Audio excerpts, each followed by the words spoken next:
அனுசரணை வழங்குவோர். இப்போது 280 ரூபாவுக்கு சிக்னல் 160 கிராம். இலங்கையில் லாபகரமான விலையில் ஒரு பேக்.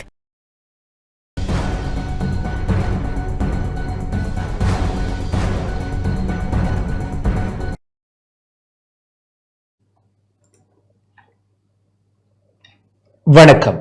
டான் தமிழொலியின் இரவு நேர பிரதான செய்தி அறிக்கையோடு இணைந்திருக்கும் நான் ஜெகநாதன் சஜித். முதலில் தலைப்புச் செய்திகள்.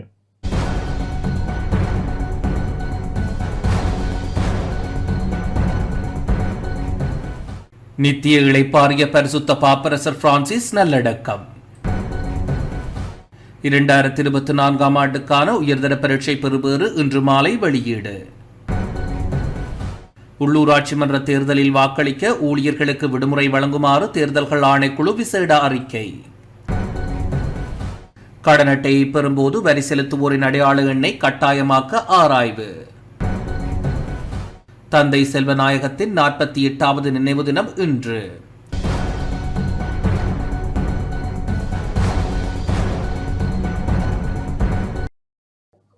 தொடர்வது முதன்மை செய்தி.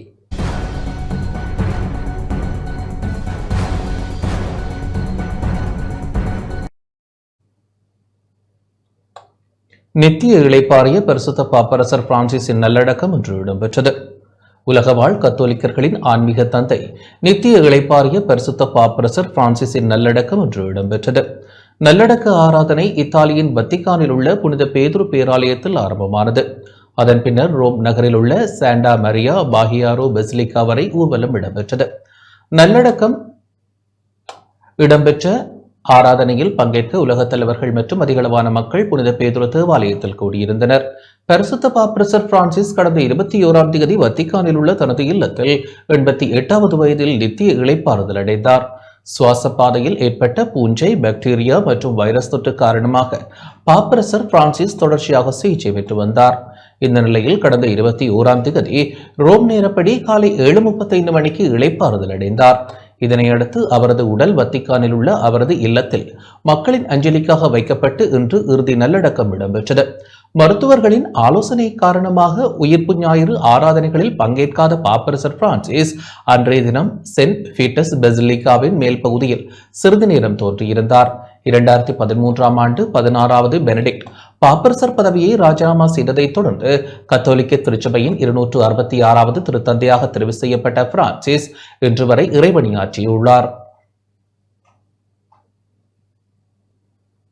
நித்திய இளைப்பாறிய கத்தோலிக்கர்களின் ஆன்மீக தந்தை போப் பிரான்சிஸின் ஆத்ம சாந்திக்கான பிரார்த்தனை இன்று காலை யாழ்ப்பாணம் மரியன்னை பேராலயத்தில் இடம்பெற்றது. மரியன்னை பேராலயத்தில் யாழ்ப்பாணம் மறைமாவட்ட ஆயர் ஜஸ்டின் பெர்னாட் ஞானப்பிரகாசம் ஆண்டகையால் திருப்பலி ஒப்புக் கொடுக்கப்பட்டது. தொடர்ந்து மறைந்த பிரான்சிஸின் திருவுருவப் படத்திற்கு மலர் அஞ்சலி செலுத்தப்பட்டது. இன்றைய விசேட திருப்பலியில் யாழ் மாவட்ட குருமுதல்வர் ஜெபரட்னம் அடிகளார், அருட்தந்தையர்கள், அருட்சகோதரிகள், பங்கு மக்கள் கலந்து கொண்டனர்.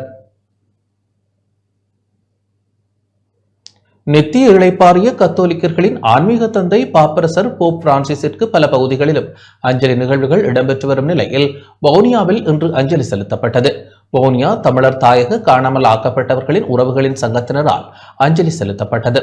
காணாமல் ஆக்கப்பட்டவர்களின் உறவுகள் கையில் தீபம் ஏந்தியவாறு அஞ்சலி செலுத்தியதுடன் அன்னாரது திருவுருவப் படத்திற்கு ஒளி தீபம் ஏற்றி அஞ்சலி செலுத்தினர். வவுனியா மாவட்ட செயலகத்தில் இன்று அரசு அதிகாரிகளால் பரிசுத்த பாப்பரசருக்கு அஞ்சலி செலுத்தப்பட்டது. கத்தோலிக்க திருச்சபையின் தலைவர் பரிசுத்த பாப்பரசர் பிரான்சிஸின் மறைவை அடுத்து இன்று இலங்கையில் துக்க தினம் அனுஷ்டிக்கப்படுகின்றது. அந்த வகையில் வவுனியா மாவட்ட செயலகத்தில் துக்க தினம் அனுஷ்டிக்கப்பட்டது. இதன்போது மாவட்ட அரசாங்க அதிபர் PS சரத்சந்திரவினால் தேசிய கொடி அரைக்கம்பத்தில் பறக்கவிடப்பட்டது. பாப்பரசர் நினைவாக மெழுகுவர்த்தி தீபம் ஏற்றி அஞ்சலி செலுத்தப்பட்டது. இதில் அருட்தந்தையர்கள், மாவட்ட மேலதிக அரசாங்க அதிபர், மாவட்ட செயலக உத்தியோகத்தர்கள் என பலர் பங்கேற்று அஞ்சலி செலுத்தியுள்ளனர். ஸ்ரீலங்கா பொதுஜன பெரமுனவின் நாடாளுமன்ற உறுப்பினர் நாமல் ராஜபக்ஷ இன்று கொழும்பில் உள்ள வத்திக்கான் தூதரகத்திற்கு விஜயம் செய்து மறைந்த பரிசுத்த பாப்பரசர் பிரான்சிஸிற்கு தனது இரங்கலை தெரிவித்தார். இதன்போது இலங்கைக்கான வத்திக்கான் அப்போஸ்தலிக்க பிரதிநிதி பேராயர் பிரையன் உடைக்குவே ஆண்டகைக்கும் நாமல் ராஜபக்ஷவிற்கும் இடையில் உரையாடல் இடம்பெற்றது. கொழும்பில் உள்ள வத்திக்கான் தூதரகத்திற்கு விஜயம் செய்து மறைந்த பரிசுத்த பாப்பரசர் பிரான்சிஸிற்கு எனது இரங்கலை தெரிவித்ததில் நான் பெருமை கொள்கின்றேன். மறைந்த பரிசுத்த பாப்பரசர் பிரான்சிஸின் இரக்கம், பணிவு மற்றும் சமூக நீதிக்கான அர்ப்பணிப்பு ஆகியன உலகெங்கிலும் உள்ள மில்லியன் கணக்கான மக்களை ஆழமாக பாதித்தன என நாமல் ராஜபக்ஷ தனது எக்ஸ் தளத்தில் பதிவிட்டுள்ளார். பரிசுத்த பாப்பரசர் பிரான்சிஸின் மறைவு தொடர்பில் இந்து குருமார் அமைப்பின் தலைவர் சிவஸ்ரீ கூவை வைத்தீஸ்வர குருக்கள் அனுதாபம் வெளியிட்டுள்ளார். பாப்பரசர் பிரான்சிஸின் மறைவு குறித்து அறிக்கை வெளியிடப்பட்டுள்ளது. பாப்பரசரின் மறைவை அறிந்து மிகவும் கவலையடைந்தோம். சமயம் கடந்த நிலையில், இனம் கடந்த நிலையில், மொழி கடந்த நிலையில் அன்பினை நேசித்தவராக, மனித பண்பினை மதித்தவராக விளங்கியவர் பிரான்சிஸ் அவர்கள். அவரது இழப்பு மிகவும் கவலையை அளித்துள்ளது. இலங்கை சைவ மக்கள் சார்பில் அவரது ஆத்ம ஈடேற்றத்திற்கு இறை பிரார்த்தனை செய்கின்றோம். துயரடைந்துள்ள அன்புள்ளங்களுக்கு எமது ஆறுதலை பகிர்ந்து கொள்கின்றோம் என இந்து குருமார் அமைப்பினர் குறிப்பிட்டுள்ளனர்.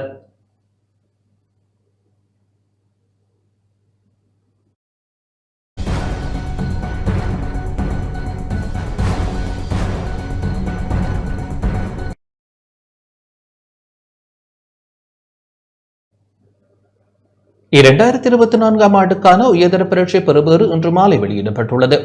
2024 ஆண்டுக்கான கல்வி பொதுத்தராதர உயர்தர பரீட்சையின் பெறுபேறு இன்று மாலை வெளியிடப்பட்டுள்ளதாக பரீட்சைகள் திணைக்களம் அறிவித்துள்ளது. இந்த பெறுபேறுகளை பரீட்சை திணைக்களத்தின் இணையதளத்தில் பார்வையிட முடியும் என அறிவிக்கப்பட்டுள்ளது. 2024 உயர்தர பரீட்சைக்கு 3,33,185 மாணவர்கள் தோற்றியிருந்தனர். அவர்களில் 2,53,390 பேர் பாடசாலை பரீட்சார்த்திகள் என்பதுடன் 79,795 பேர் தனிப்பட்ட பரீட்சார்த்திகள் ஆவர். உயர்தர பரீட்சை கடந்த நவம்பர் மாதம் 25ஆம் தேதி முதல் டிசம்பர் மாதம் 20ஆம் தேதி வரை இடம்பெற்ற நிலையில் தற்பொழுது பரீட்சை பெறுபேறு வெளியிடப்பட்டுள்ளது.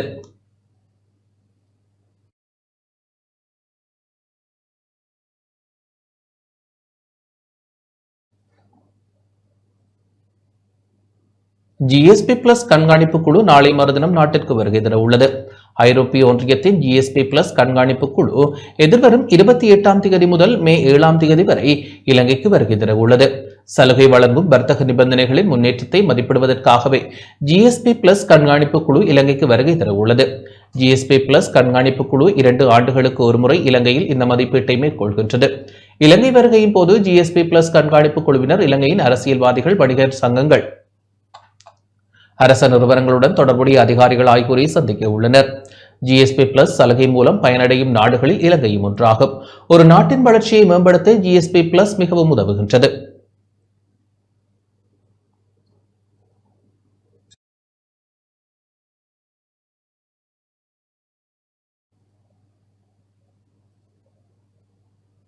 உள்ளூராட்சி மன்ற தேர்தலில் வாக்களிக்க ஊழியர்களுக்கு விடுமுறை வழங்குவது தொடர்பாக தேர்தல்கள் ஆணைக்குழு விசேட அறிக்கை வெளியிட்டுள்ளது. உள்ளூராட்சி மன்ற தேர்தல் தொடர்பாக ஊழியர்களுக்கு விடுமுறை வழங்குவது குறித்து தேர்தல்கள் ஆணைக்குழு விசேட அறிக்கை ஒன்றை வெளியிட்டுள்ளது. குறித்த அறிக்கையின்படி ஊழியர் ஒருவர் வாக்களிப்பதற்காக விடுமுறை கோரினால் அது தொடர்பாக பணி அமர்த்துபவர் ஊழியருக்கு போதுமானதாக கருதப்படும் குறைந்தபட்சம் 2 மணி நேர பணி விடுமுறையை ஊதியத்துடன் வழங்க வேண்டும் என குறிப்பிடப்பட்டுள்ளது. வாக்களிக்க தகுதி பெற்றுள்ள அனைத்து வாக்காளர்களுக்கும் அவர்களது நிறுவனங்கள் விடுமுறை வழங்க வேண்டும் எனவும் அந்த அறிக்கையில் மேலும் குறிப்பிடப்பட்டுள்ளது. இவ்வாறு வழங்கப்படும் விடுமுறை காலம் தற்காலிக ஊழியர்கள் உட்பட அனைத்து ஊழியர்களுக்கும் ஊதியத்துடன் கூடிய சிறப்பு விடுமுறையாக கருதப்பட வேண்டும் எனவும் இது ஊழியர்களின் வழக்கமான விடுமுறை உரிமைகளுக்கு வெளியில் இருக்க வேண்டும் எனவும் அந்த அறிக்கையில் தெரிவிக்கப்பட்டுள்ளது. ஒவ்வொரு தொழிலாளர்களுக்கும் வாக்களிப்பதற்காக வழங்கப்படும் விடுமுறை காலம் அவரது பணியிடம் மற்றும் வாக்குச்சாவடிக்கு இடையிலான தூரத்தை அடிப்படையாக கொண்டு தீர்மானிக்கப்பட வேண்டும் என்றும் அந்த அறிக்கையில் தெரிவிக்கப்பட்டுள்ளது. வாக்களிப்பதற்காக கடமை நிலையத்திலிருந்து தனது வாக்கெடுப்பு நிலையத்திற்கு செல்ல வேண்டியுள்ள தூரத்தின் அளவு வழங்க வேண்டிய ஆக குறைந்த விடுமுறை காலமானது 40 கிலோமீட்டர் அல்லது அதற்கு குறைவாயின் அரை நாளும் 40க்கும் 100க்கும் இடைப்பட்ட கிலோமீட்டரின் ஒரு நாளும் 100 மீட்டருக்கும் 150 மீட்டருக்கும் இடைப்பட்ட கிலோமீட்டரின் 1.5 நாளும் 150 கிலோமீட்டருக்கும் அதிகம் எனின் 2 நாட்கள் விடுமுறையும் வழங்க வேண்டும் என அறிக்கையில் தெரிவிக்கப்பட்டுள்ளமை குறிப்பிடத்தக்கது. தமிழர்களின் அடையாளம் பாதுகாக்கப்பட வேண்டும் என முன்னாள் நாடாளுமன்ற உறுப்பினர் சார்ல்ஸ் நிர்மலநாதன் தெரிவித்துள்ளார். தமிழர்களின் அடையாளம் பாதுகாக்கப்பட வேண்டும் எனவும் தமிழர்கள் தமிழர்களாக வாழ வேண்டும் எனவும் வன்னி மாவட்ட முன்னாள் நாடாளுமன்ற உறுப்பினர் சார்ல்ஸ் நிர்மலநாதன் தெரிவித்துள்ளார். நேற்று மாலை இலங்கை தமிழரசு கட்சியின் மன்னார் நானாட்டான் பிரதேச உள்ளூராட்சி மன்ற தேர்தல் வேட்பாளர்களை ஆதரித்து நானாட்டானில் இடம்பெற்ற பிரசார கூட்டத்தில் இவ்வாறு குறிப்பிட்டார். இந்த பிரசார கூட்டத்தில் நாடாளுமன்ற உறுப்பினர் சிவஞானம் ஸ்ரீதரன் மற்றும் கட்சி முக்கியஸ்தர்கள் என பலர் பங்கேற்றனர். இலங்கை தமிழரசு கட்சி தமிழர்களுடைய கட்சி.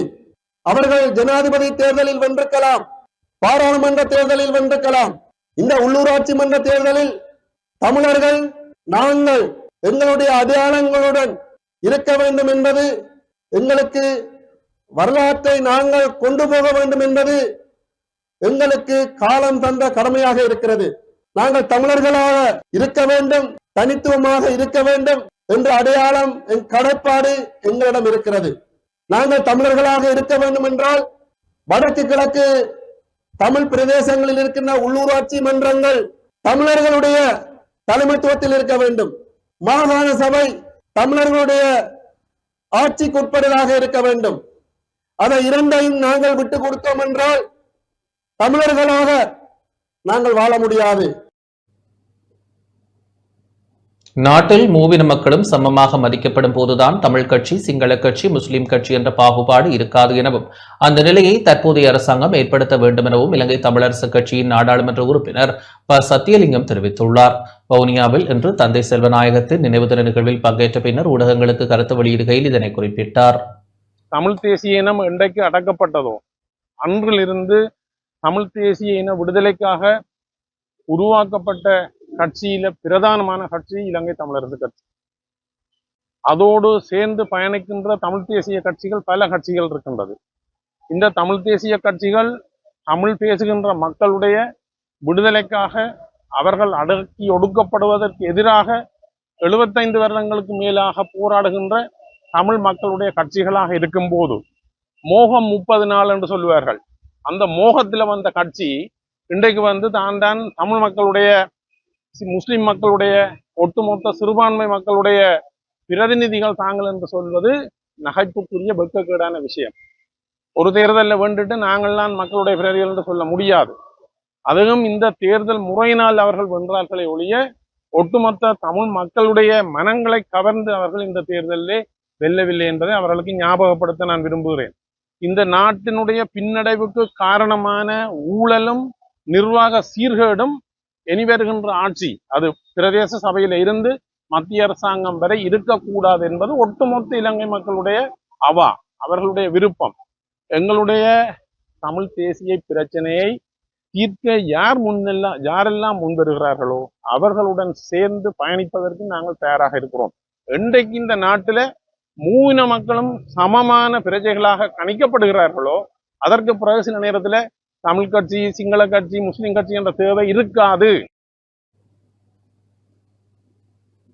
ஈழமக்கள் ஜனநாயக கட்சியின் செயலாளர் நாயகமும் முன்னாள் கடற்தொழில் அமைச்சருமான டக்ளஸ் தேவானந்தா இன்று யாழ்ப்பாணம் நெடுந்தீவு மக்களை சந்தித்துள்ளார். எதிர்வரும் உள்ளூராட்சி சபை தேர்தல் தொடர்பில் நெடுந்தீவு மக்களை சந்தித்து கலந்துரையாடியதுடன் மக்களின் பிரச்சினைகளையும் கேட்டறிந்து கொண்டார்.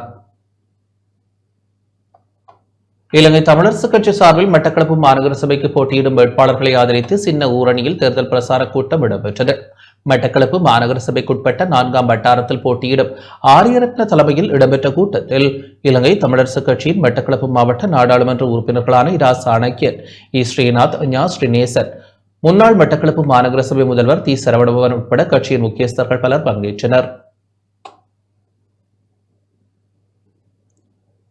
மட்டக்களப்பு ஆரையம்பதி பிரதேச சபைக்கு தேசிய மக்கள் சக்தி சார்பில் போட்டியிடும் வேட்பாளர்களின் மக்கள் சந்திப்பு நேற்றிரவு இடம்பெற்றது.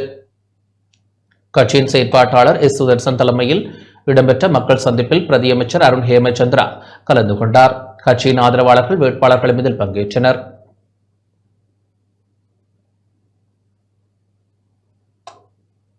மக்களால் தெரிவு செய்யப்படும் இலங்கை தொழிலாளர் காங்கிரசின் உள்ளூராட்சி மன்ற உறுப்பினர்கள் மக்கள் பிரச்சினைகளை தீர்க்காவிட்டால் அவர்களின் உறுப்பினர் பதவி பறிக்கப்படும் என இலங்கை தொழிலாளர் காங்கிரஸ் பொதுச் செயலாளரும் நாடாளுமன்ற உறுப்பினருமான ஜீவன் தொண்டமான் தெரிவித்துள்ளார்.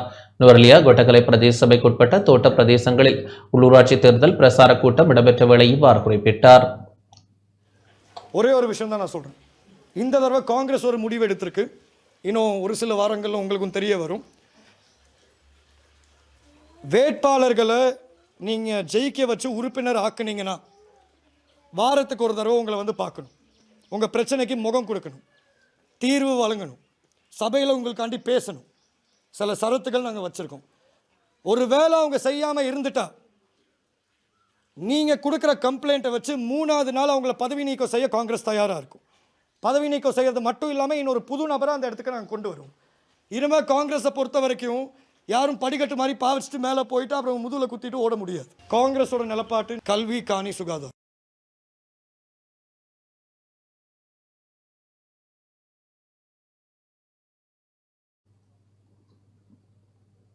கடத்தொழில் அமைச்சரின் சாரதியால் தாக்கப்பட்ட கேப்பாப்புலவு மீனவ சங்க தலைவரை நாடாளுமன்ற உறுப்பினர் து. ரவிகரன் பார்வையிட்டுள்ளார். கடத்தொழில் அமைச்சரின் சாரதியால் தாக்கப்பட்ட முல்லைத்தீவு கேப்பாப்புலவு மீனவ சங்க தலைவரை வன்னி மாவட்ட நாடாளுமன்ற உறுப்பினர் துரைராச ரவிகரன் பார்வையிட்டுள்ளார். கடத்தொழில் அமைச்சர் ராமலிங்கம் சந்திரசேகர் கடந்த 24ஆம் தேதி தமது கட்சி சார்ந்த சில உள்ளூராட்சி சபை தேர்தல் வேட்பாளர்கள் உள்ளடங்களாக தமது சகாக்களுடன் கேப்பாப்புலவு பகுதிக்கு விஜயம் மேற்கொண்டிருந்த போது கேப்பாப்புலவு மீனவ சங்க தலைவர் செபஸ்டியாம்பிள்ளை சுகிர்தன் கடத்தொழில் அமைச்சரின் சாரதியால் தாக்கப்பட்டார். இந்த நிலையில் மீனவ சங்க தலைவரை நாடாளுமன்ற உறுப்பினர் துரைராச ரவிகரன் இன்று நேரடியாக சென்று பார்வையிட்டுள்ளார். கேப்பாப்பிலவு குலக்குடிப்பு மக்களின் வாழ்க்கை வரலாறுகள் தெரியாதவர்கள் என்றுதான் சொல்லணும். இங்க வந்து அட்டகாசப்படுத்தினார்கள். அமைச்சருடைய கையாட்கள் அவருக்கு அடித்து போட்டு போற அளவுக்கு இங்க கேப்பாப்பிலவு மக்கள் சோட போனவர்களோ அல்லது அடி வேண்டிக் கொண்டு இருக்கிறவர்களோ அல்ல. ஒரு அமைச்சர் என்றதுக்கான மரியாதையை கொடுத்துத்தான் அவர்கள் அந்த இடத்திலிருந்து பேசாமல் விட்டதாக சொல்லுகின்றார்கள். இப்படிப்பட்ட அடாவடித்தனங்களோட இங்க வந்து சேட்டப்படியில்லாததை நானும் எச்சரிக்கையாக சொல்லி வைக்கிறேன். ஏனென்றால் இப்படி மக்களோட மக்களின் பிரதிநிதிகள் மக்களோட அணுக வேண்டுமே தவிர மக்களுடைய குறைகளை கதைக்க வேண்டுமே தவிர இப்படி வந்து ராங்கித்தனமாக சண்டித்தனம் காட்டி போட்டு போற அளவில் இருக்கக்கூடாதுன்றதை நான் இங்கே எச்சரிக்கையாக சொல்லி வைக்கிறேன். இது சம்பந்தப்பட்ட ஒரு விடயத்தை நான் மீன்பிடி அமைச்சரோடையும் அதுக்கு மேல உள்ள ஆக்களோடையும் நான் பாராளுமன்றத்துக்கு 8ஆம் தேதி 9ஆம் தேதி இருக்கிற அமர்வுக்கு போய்க்கல நான் கதைப்பேன் என்றதையும் சொல்லி வைக்க விரும்புகிறேன். திரும்பவும் சொல்றேன், முல்லைத்தீவுல வந்து இப்படி பாலாடுற வேலைகளை யாரும் விடக்கூடாதுன்றதை சொல்லி வைக்க விரும்புகிறேன். கட்டுநாயக்க ஹுனடியான பகுதியில் இன்று அதிகாலை ஏற்பட்ட துப்பாக்கிச் சூட்டில் இளைஞர் ஒருவர் காயமடைந்துள்ளார். ஹட்டநாயக்க ஹேனடியன பிரதேசத்தில் இடம்பெற்ற துப்பாக்கிச் சூட்டில் 29 வயதான இளைஞர் ஒருவர் காயமடைந்துள்ளதாக போலீசார் தெரிவித்துள்ளனர். இந்த துப்பாக்கிச் சூட்டு சம்பவம் இன்று காலை இடம்பெற்றுள்ளது. மோட்டார் சைக்கிளில் சென்ற இருவர் வீடொன்றில் இருந்த நபர் ஒருவர் மீது துப்பாக்கிச் சூட்டை நடத்திவிட்டு தப்பிச் சென்றுள்ளனர். துப்பாக்கிச் சூட்டில் காயமடைந்தவர் சிகிச்சைக்காக மிருவாங்குட வைத்தியசாலையில் அனுமதிக்கப்பட்டுள்ளதாக தெரிவிக்கப்பட்டுள்ளது. 29 வயதுடைய நபர் ஒருவரை இவ்வாறு காயமடைந்துள்ளதாக போலீசார் தெரிவித்தனர். சம்பவம் தொடர்பான மேலதிக விசாரணைகளை போலீசார் முன்னெடுத்து வருகின்றனர்.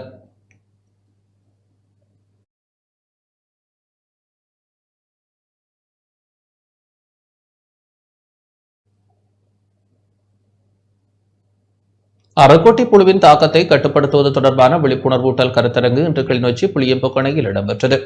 கிளிநொச்சி மாவட்டத்தில் சிறுபோக செய்கையில் தற்போது பாதிப்பை ஏற்படுத்தி வரும் அறக்கொட்டி புழுவின் தாக்கத்தை கட்டுப்படுத்துவது தொடர்பான விழிப்புணர்வூட்டல் கருத்தரங்கு இன்று புளியம்பொக்கடை கமநல சேவை நிலையத்தில் இடம்பெற்றது. கிளிநொச்சி மாவட்ட பிரதி மாகாண விவசாய திணைக்களத்தின் ஏற்பாட்டில் தர்மபுரம், புளியம்பொக்கடை மற்றும் கண்டாவளை விவசாய போதனாசிரியர்களால் விழிப்புணர்வு நடத்தப்பட்டது. இதில் தர்மபுரம், கண்டாவளை மற்றும் புளியம்பொக்கடை பிரதேசங்களைச் சேர்ந்த விவசாயிகளும் பொதுமக்களும் பங்கேற்றனர். இதேவேளை இன்று கிளிநொச்சி மாவட்ட விவசாய பணிப்பாளர் அலுவலக பாடவிதான உத்தியோகத்தர்களால் அறக்குட்டி புழுவை கட்டுப்படுத்துவது தொடர்பில் நடமாடும் சேவை ஊடாக விழிப்புணர்வு முன்னெடுக்கப்பட்டது. ஒலிபெருக்கி மூலமாக தர்மபுரம், புளியம்பொக்கணை, கண்டாவளை, ஊரியான், புரசுமோட்டை, குமாரபுரம், மன்னங்கண்டி மற்றும் ராமநாதபுரம் ஆகிய பகுதிகளில் மக்களுக்கு தெளிவுபடுத்தப்பட்டது. இதன்போது மக்களுக்கு விழிப்புணர்வு துண்டு பிரசுரங்கள் விநியோகிக்கப்பட்டன.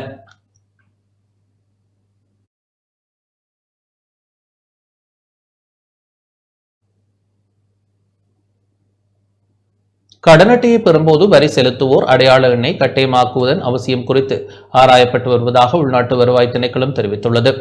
இலங்கையில் கடன் அட்டையை பெற காத்திருப்போருக்கு உள்நாட்டு வருவாய் திணைக்களம் முக்கிய தகவல் ஒன்றை வெளியிட்டுள்ளது. அந்த வகையில் கடன் அட்டையை பெறும்போது வரி செலுத்துவோர் அடையாள எண்ணை கட்டாயமாக்குவதன் அவசியம் குறித்து ஆராயப்பட்டு வருவதாக திணைக்களம் தெரிவித்துள்ளது. 2023ஆம் ஆண்டு மே மாதம் 18 வயதிற்கு மேற்பட்ட ஒவ்வொரு நபரும் உள்நாட்டு வருவாய் திணைக்களத்திடம் இருந்து வரி செலுத்துவோர் அடையாள எண்ணை பெற வேண்டும் என்று அரசாங்கம் ஒரு வர்த்தமானி அறிவிப்பை வெளியிட்டது.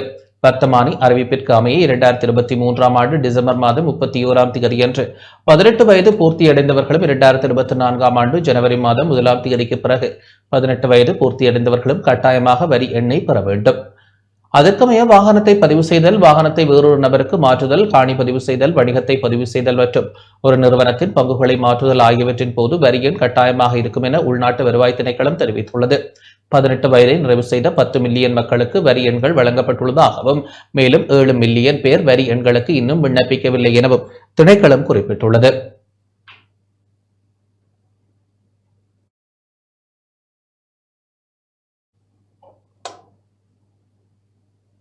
தந்தை செல்வநாயகத்தின் 48வது நினைவு தினம் இன்று யாழ்ப்பாணத்தில் நினைவு கூறப்பட்டது. இலங்கை தமிழரசுக் கட்சியின் நிறுவனர் தந்தை செல்வநாயகத்தின் 48வது நினைவு நாளும் நினைவு பேருரை நிகழ்வும் இன்றைய தினம் யாழ்ப்பாணத்தில் இடம்பெற்றது. தந்தை செல்வா நினைவு அரங்காவற் குழுவின் ஏற்பாட்டில் யாழில் உள்ள தந்தை செல்வநாயகம் நினைவு தூபியில் இன்று காலை நிகழ்வு இடம்பெற்றது. தந்தை செல்வாவின் உருவச்சிலைக்கு மலர் அணிவித்து சமாதியில் மலரஞ்சலி செலுத்தப்பட்டது. நிகழ்வில் தமிழரசுக் கட்சியின் பதில் தலைவர் CVK சிவஞானம், தமிழரசுக் கட்சியின் பதில் பொதுச் செயலாளர் MA சுமந்திரன் உட்பட பலர் கலந்து கொண்டனர்.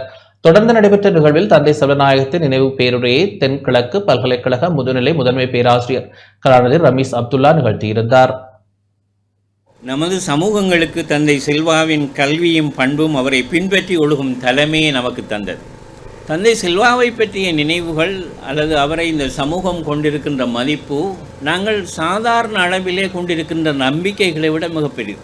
தமிழர் சமூகத்துக்கு நீதி கிடைக்க வேண்டும் என்பதுதான் அவருடைய பிரதானமான வேண்டுகோளாக இருந்தது. அவர் வாழுகின்ற போது மக்களிடத்திலேயும் தெய்வமாக இருந்தார். மறைந்த போது வானுரையும் தெய்வத்தில் மதிக்கப்படுகிற ஒருவராக அவர் மதிப்பு பெற்றிருந்தார். தங்களுடைய உரிமைகளில் வெல்ல வேண்டும் என்றால் தந்தையின் கோட்பாட்டை மீளக் கொண்டு வர வேண்டும்.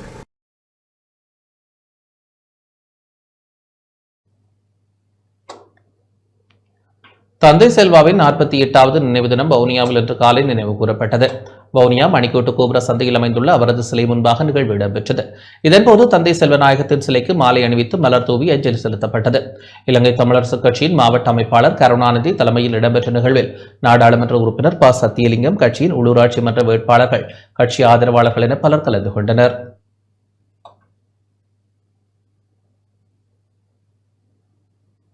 இலங்கை தமிழரசுக் கட்சியின் வாலிபர் முன்னணியின் ஏற்பாட்டில் மட்டக்களப்பு நகரில் உள்ள தந்தை செல்வா சதுக்கத்தில் தமிழரசுக் கட்சியின் ஸ்தாபக தலைவர் தந்தை செல்வாவின் 48வது நினைவு தினம் அனுஷ்டிக்கப்பட்டது.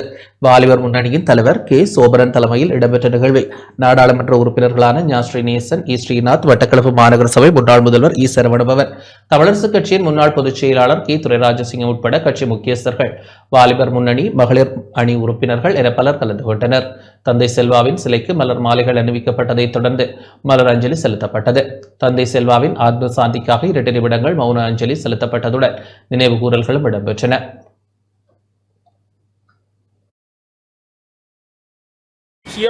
இன்னும் நிறைவேற்றப்படவில்லை என்பது வேதனையான ஒரு விடயம். அதாவது தமிழ் மக்களுக்கு சம உரிமை, சம அந்தஸ்து கிடைக்க வேண்டும். சுயநிர்ணய அடிப்படையில் அவர்களுக்கு வடக்கு கிழக்கு இணைந்த சுயாட்சி கிடைக்க வேண்டும், அதாவது கூட்டாட்சி கிடைக்க வேண்டும் என்று அவர் சிந்தித்தார். அந்த சிந்தனை கிடைக்கவில்லை. ஆனாலும் எங்களுடைய தமிழரசுக் கட்சி, அவரால் உருவாக்கப்பட்ட இலங்கை தமிழரசுக் கட்சி இன்றும் அவரது கொள்கையில் தடம் மாறாமல் பயணித்துக் கொண்டிருக்கின்றது. இளைஞ சமுதாயத்துக்கு அவரின் வழிநடத்தலை, அவரின் தலைமத்துவத்தை, அவரின் தீர்க்கதரிசனத்தை கொண்டு செல்ல வேண்டிய பாரிய பொறுப்பு தமிழரசு கட்சிக்கும் இளைஞர் அணிக்கும் மற்றும் மகளிர் அணிக்கும் இருக்கின்றது. ஆகவே இவ்வாறான விடயங்களை இன்று பல சக்திகள், பேரினவாத சக்திகளின் நிகழ்ச்சி, மாய வேலைகள், சூழ்ச்சி வேலைகள் மூலம் இந்த தமிழ் தேசிய வாதத்தை இல்லாமல் செய்வதற்காக பல விடயங்களை அரங்கேற்றிக் கொண்டிருக்கின்றார்கள். தமிழர்களும் இந்த நாட்டில் ஒரு தேசிய இனம், சிங்களவர்களுக்கு நிகரான ஒரு தேசிய இனம் என்ற அடிப்படையில் அவர்களுக்கும் இந்த நாட்டில் அதிகாரங்களை கையாள வேண்டும். அவர்களும் கையாளக்கூடிய அனைத்து உரிமையும் உடையவர்கள். அதே நேரத்தில் ஒரு தேசிய இனத்துக்கு இருக்க வேண்டிய சுய நிர்ணயம், சுயாட்சி போன்ற உத்துக்கள் அனைத்தும் தமிழர்களுக்கு உண்டன் அடிப்படையில் பொதுவான அந்த தமிழ் தேசிய சிந்தனைகள் தமிழ் மக்கள் மத்தியில் வேரூன்றுவதற்கு அடிப்படையாக இருந்தது தந்தை செல்வா என்றால் அது முக்கியமாகாது.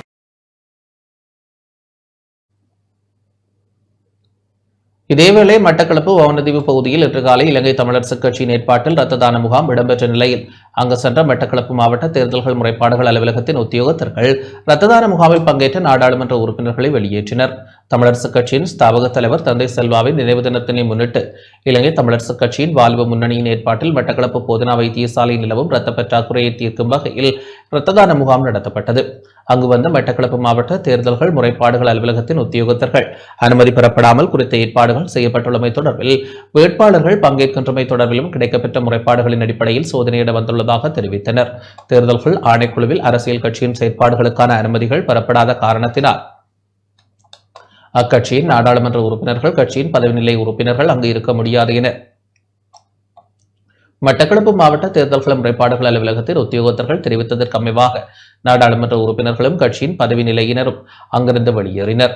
பொதுநல நோக்குடன் இரத்த தான நிகழ்வு முன்னெடுக்கப்பட்டுள்ளதன் காரணமாக வேட்பாளர்கள் அரசியல் கட்சிகளின் பதவி நிலையில் இருப்போர் இன்று நிகழ்வினை கொண்டு செல்ல முடியும் என அறிவுறுத்தல் விடுக்கப்பட்டதுடன் அறிவுறுத்தல்கள் மீறப்படுமானால் நிகழ்வு ரத்து செய்யப்படும் என உத்தியோகத்தர்களால் தெரிவிக்கப்பட்டது.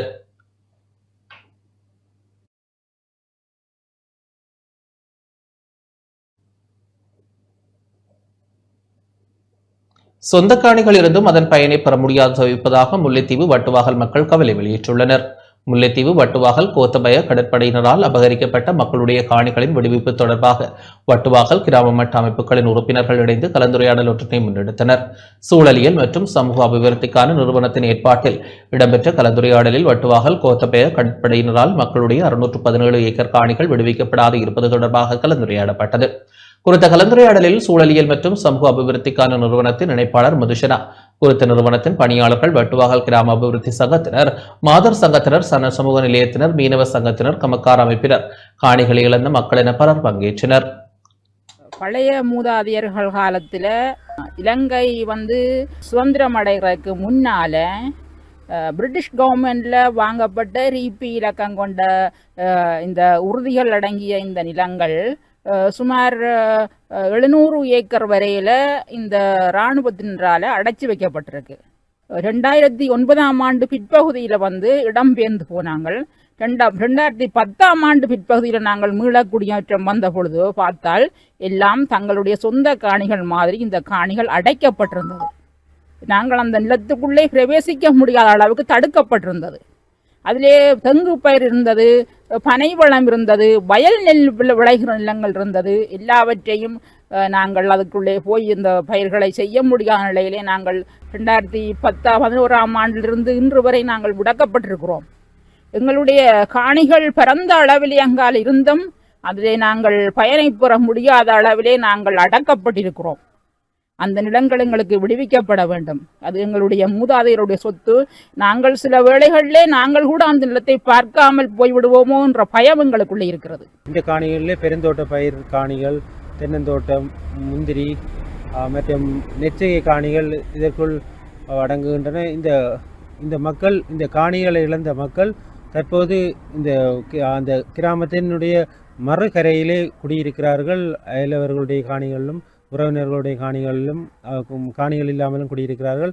தற்போதைய பொருளாதார நெருக்கடியிலே அரிசி விலையேறி இருக்கின்ற காலம், தேங்காய் விலையேறி இருக்கின்ற காலம், அதுபோன்று கஜு உற்பத்திகள் 5000 ரூபாவுக்கும் அதிகமாக கடந்துள்ள இந்த நிலையிலே இந்த மக்கள், இந்த வாழ்வாதாரத்தை நம்பி வாழ்ந்த மக்கள், இந்த காணிகள் இந்த மக்களுடைய கைகளில் கையளிக்கப்பட்டிருந்தால் இந்த மக்களுடைய பொருளாதார நிலைமை ஒரு படி மேலே உயர்ந்திருக்கும். இந்த மக்கள் ஒரு வறுமை நிலையை அடைந்திருக்க மாட்டார்கள். இந்த மக்கள் அந்த காணிகள் விடுவிக்கப்படுமா என்ற கவலையிலே இன்று வரையும் இந்த அனைத்து மக்களும் இயங்கிக் கொண்டிருக்கிறார்கள். இது சம்பந்தமாக நாங்கள் குறைந்தது 10 வருடங்கள் 9 வருடங்களுக்கு மேலாக நாங்கள் போராட்டம் நடத்தி வந்திருக்கின்றோம்.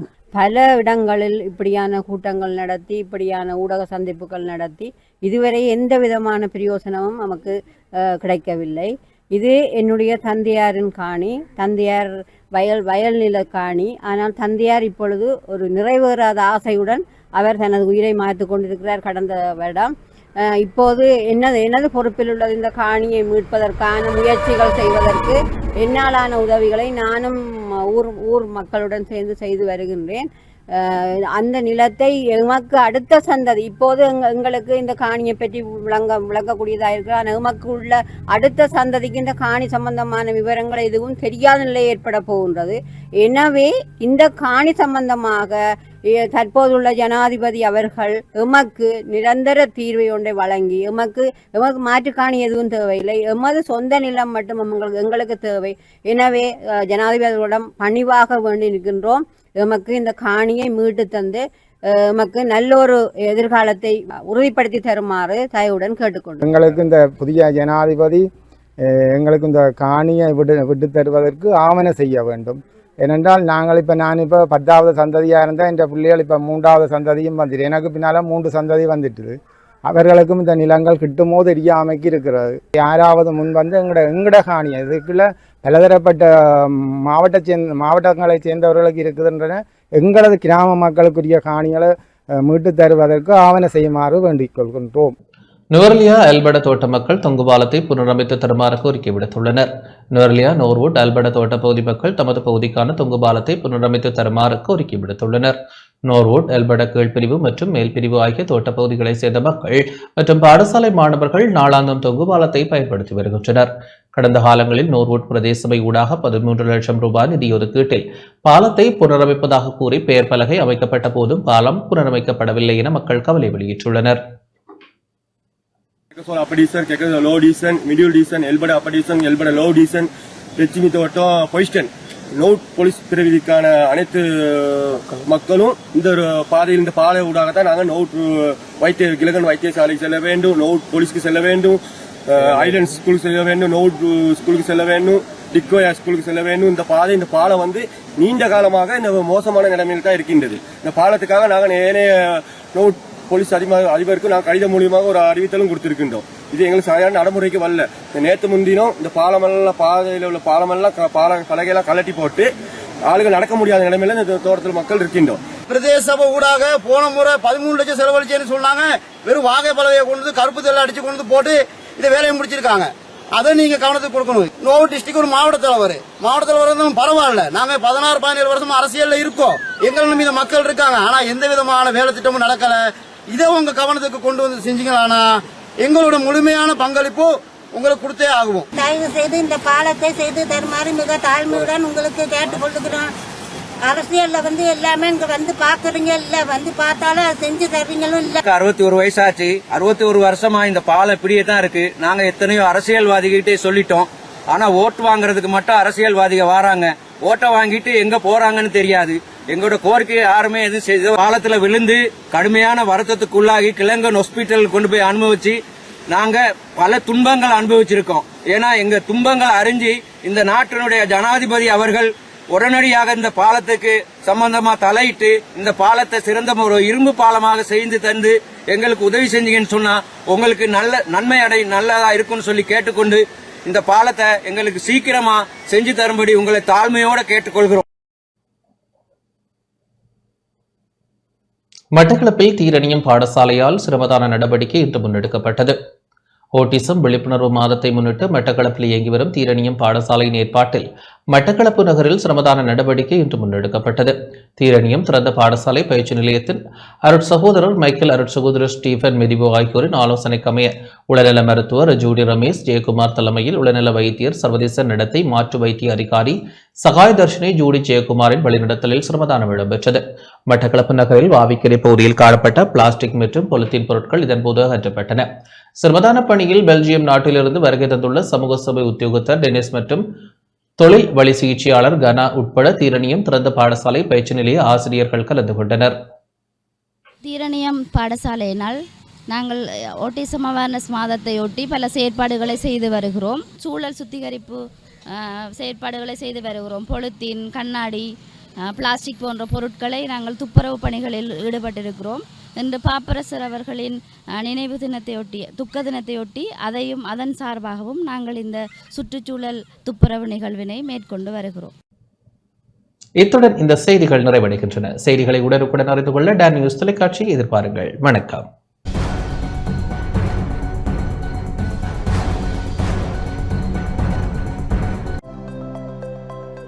அனுசரணை வழங்கியோர்.